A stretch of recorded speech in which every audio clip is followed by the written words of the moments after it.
Hi hello good morning. ఈ video వచ్చేసి మా చిటితల్లి పుట్టాక ఫస్ట్ టైం మన విజయవాడ దుర్గమ్మ గుడికి వెళ్తున్నాం అనమాట. మా చిటితల్లి ఫస్ట్ టైం అమ్మవారి గుడికే వెళ్తుంది. సోహిత్ అమ్మవారి గుడి దగ్గరే శివాలయం ఉంటుంది కదా, ఆ గుడికి తీసుకెళ్ళాను. సేమ్ 3rd మంత్లోనే ఇద్దరిని. అసలు చూడండి, కన్నార్పకుండా చూస్తుంది. అసలు పుట్టినప్పటి నుంచి కూడా అలాగే చూస్తూ ఉంటుంది కన్నార్పకుండా. ఇంకా గుడికైతే వచ్చేసాము. మా బుడ్డది అప్పుడే ఆడుకుంటుంది, అప్పుడే నిద్రపోతే వెళ్ళే చిటికిన. ఇంకా గుడికి వచ్చేసాము. మేము మంచి ఎండల్లో వెళ్ళామన్నమాట.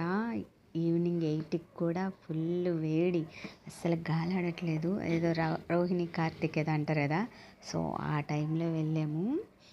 ఇంకా మళ్ళీ కుదరదు అని చెప్పి మా బుడ్డదైతే చక్కగా 3 మంత్స్కే అమ్మవారి దర్శనం చేసుకుంది.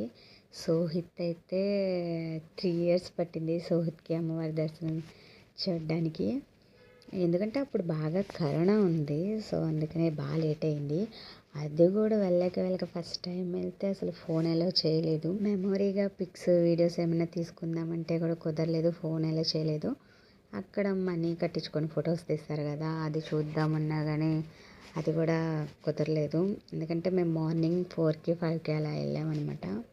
సో అదొక్కటి డిసప్పాయింట్. ఫస్ట్ టైం అమ్మవారి గుడికి వెళ్ళినప్పుడు ఫోటో లేదు అని చెప్పి. సో ఇంకా దర్శనం అయితే అయిపోయింది. అస్సలు గాలి లేదు. కొంచెం బయటకు వచ్చాక బుడ్డది కొంచెం చిరాకు పడింది అనమాట. ఇంకా వాళ్ళ అమ్మ ఐసెన్కర్తో విసురుతుంది.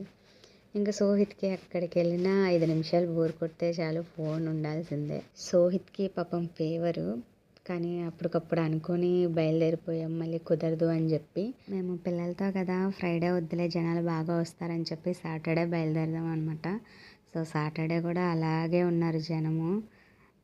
అనుకోలేదు అసలు అంతమంది జనం వస్తారని చెప్పి. ఫ్రీగా వెళ్ళి అలా వచ్చేయచ్చు అనుకున్నాము. జనం బాగానే ఉన్నారు. ఇంకా ఈవినింగ్ ఆ టైంలో అన్నదానం చేస్తారు కదా పైన, అక్కడ లైన్లో నుంచున్నాం అనమాట. మేము లాస్ట్లో వెళ్ళాము. సో ఓన్లీ దద్దోజనం ఒకటే ఉంది. ఇంకా సోహిత్కి ఫీవరు, అన్నం పెట్టద్దు అంటున్నారు. వద్దు, వామిటింగ్ చేసుకుంటాడు, ఫీవర్ కదా అంటున్నారు. నేను ఏదో ఊరికే అలాగా తినకుండా ఏముంటాడు అని చెప్పి పెడుతున్నాను. మా అమ్మ అన్నం తింటుంటే చూడండి బుడ్డది ఎలా చూస్తుందో. ఇంకా బయటికి వస్తే ఇంకా మా అమ్మే ఎత్తుకుంటుంది బుడ్డదాన్ని, మాకు అసలు ఇవ్వదు. అంటే మీకు ఎత్తుకోవడం రాదు, పిల్లల్ని ఎక్కడైనా వదిలేస్తారు అని చెప్పి మా అమ్మ ఎత్తుకొని తిరుగుతుంది. ఇంకా కొన్ని ఫొటోస్ అయితే దిగేసి ఇంకా రిటర్న్ అయిపోయామన్నమాట ఇంటికి. ఇక్కడ లిఫ్ట్ దగ్గర కూడా చాలా క్రౌడ్ ఉన్నారు. అక్కడ కొంచెం సేపు చిరాకు పడింది ఆ జనాలకి గాలి ఆడక. ఇంకా ఆటో బుక్ చేసేసుకున్నాము.